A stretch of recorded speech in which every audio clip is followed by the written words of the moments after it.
दोस्तों इस वक्त एक बड़ी खबर आपको देने जा रहे हैं। Shri Mata Vaishno Devi institute of medical excellence यानी मेडिकल कॉलेज जो था उसे एक बड़ा झटका मिला है। नेशनल मेडिकल काउंसिल जो है उसने झटका दिया है। झटका इस तरह से दिया है कि वहां के लिए जो 50 सीटों की परमिशन थी, यानी जो 50 सीटें जिस पर 50 छात्र मेडिकल की पढ़ाई पढ़ते, डॉक्टर बनते, उस मेडिकल परमिशन को नेशनल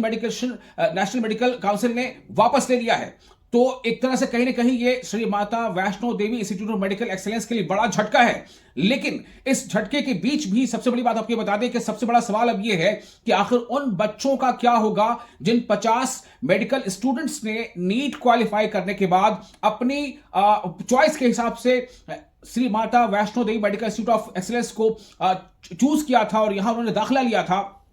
खबर यह है कि उन्हें किसी और मेडिकल इंस्टीट्यूशन में पढ़ाई अपनी जारी रखने के लिए कहा जाएगा, उन्हें कुछ ऑप्शंस दिए जाएंगे। लेकिन अब इसके पीछे जो सबसे बड़ा सवाल है वो ये है कि क्या ये जो कार्रवाई हुई है, जैसा कि नेशनल कॉन्फ्रेंस का कहना है, नेशनल कॉन्फ्रेंस के जो एमएलए है जावेद हसन बेग, उन्होंने कहा है कि दरअसल ये जो लगातार प्रदर्शन चल रहे थे उस प्रदर्शन के नतीजे में ये कहीं ना कहीं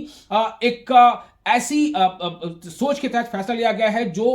मजहबी मुनाफरत को हवा देती है। उनका यह कहना था सीधे तौर पर कि ये उनका कहना था कि ये मामला अगले साल बेहतर हो जाएगा, क्योंकि आपको बता दें कि 2025-26 जो सेशन है उसी के लिए मान्यता रद्द की गई है। लेकिन बहरहाल ये इसको लेकर सियासत अलग है, लेकिन ये जो खबर है वो काफी बड़ी है। इसे एक झटका ही कहा जा सकता है या क्या कहा जा सकता है, फिलहाल आपको ये बता दे रहे हैं कि Shri Mata Vaishno Devi institute of medical excellence जो कॉलेज है जम्मू कश्मीर में रियासी में, उसे अब परमिशन जो है 50 सीटों के